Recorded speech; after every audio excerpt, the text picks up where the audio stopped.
228. The Divine Essence. Presence of God. O my God, purify and enlighten my mind so that I shall be able to contemplate you. Meditation. 1. To the question, who is God? The Catechism answers, God is the Supreme Being, infinitely perfect, the Creator of heaven and earth.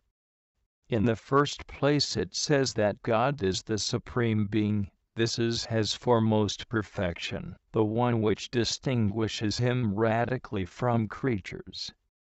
I am who am, God said to Moses, and added, this is my name forever, and this is my memorial unto all generations. Acts 3:14.15.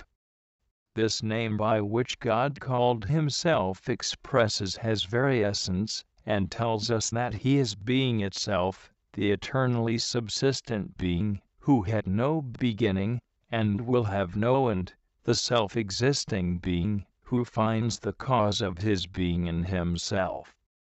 St. John Damascene says, God possesses being itself, as a kind of sea of substance, infinite and shoreless. God revealed Himself to Saint Catherine of Siena, under this aspect, when He said to her, I am He, who is, and you are she, who is not. All creatures are nothing. My substance is as nothing before Thee, says the psalmist, I am withered like grass. But Thou, O Lord, endurest forever. PS 38, 6 101, 12.13. The creature receives his being from God, while God is the cause of his own being. A creature exists only so long as God maintains it in existence. God, however, is His own existence, because He possesses being by His very nature, and does not receive it from anyone.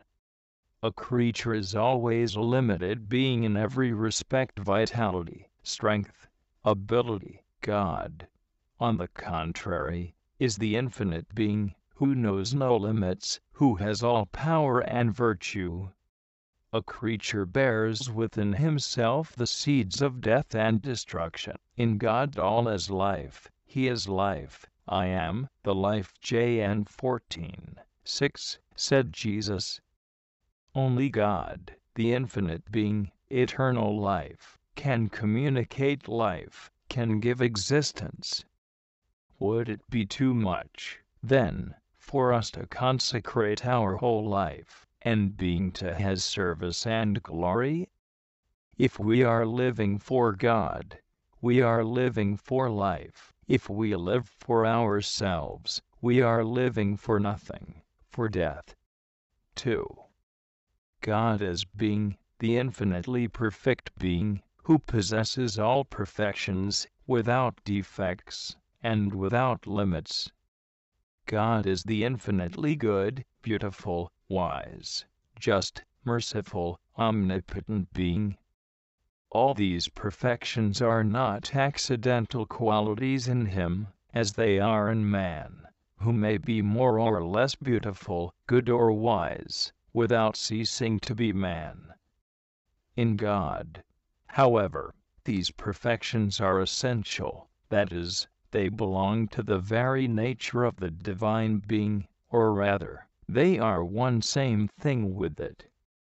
In order to speak of the divine perfections, we are obliged to enumerate them one after another, whereas, in reality, they are but one infinite perfection. Goodness is identified with beauty, goodness and beauty with wisdom, and these three with justice. Justice is identified with mercy, and so on. There is no multiplicity in God, but only one absolute unity.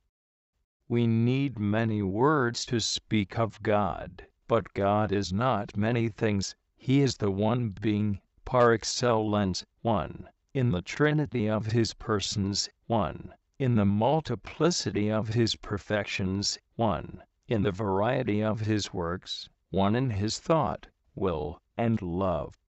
Therefore, you who have been created to the image and likeness of God ought to tend to unity. Your spiritual life is weak, because it lacks unity. Examine your heart and see what a multiplicity of affections and preoccupations fill it. Yes, you love God, but, together with Him, you also cherish your pride, comfort, and interests.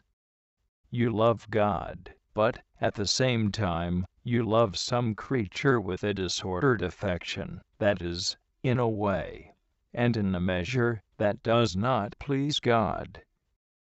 You are attached to these people, to these things, objects, money, occupations which give you satisfaction. And all these affections, these attachments weigh upon you, drive you in 1,000 different directions, dispersing your strength, and preventing you from seeking the one thing necessary to love God, and serve Him only in it. 3. The more you lack profound unity of affections, desires, and intentions, the weaker you will be, and the more greatly will they endanger your interior life. For, as Jesus said, every kingdom divided against itself shall be brought to desolation. Zk 11:17. Look, then, at God, the sovereign unity, and beseech Him to help you to have unity in yourself. Colloquy. O eternal God, I rejoice that you are He who is, and that nothing can exist without you.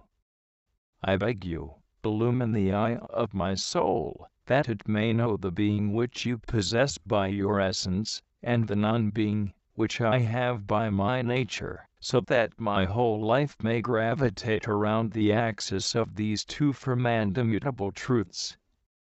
O eternal God, who said, I am who am, I rejoice at the eminence of that name, so much your own that it cannot be applied to any one but you.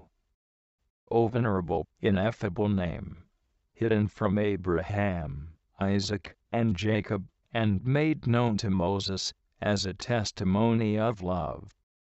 O my God, reveal the inestimable riches of that name to me, so that I will revere you, adore, love, and serve you as you deserve.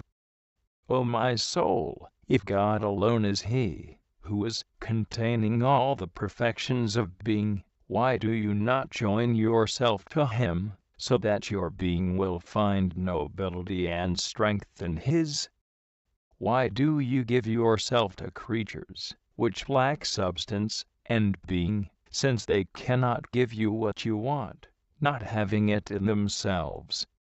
Henceforth, O my God, I will regard everything as worthless, waste, and harm, nothing, and vanity, that I may unite myself to you, to love and serve you for all eternity. Ven. Louis Dupont. O Lord, my days are vanished like smoke, and I am smitten as grass, but Thou, O Lord, endurest forever and immemorial to all generations.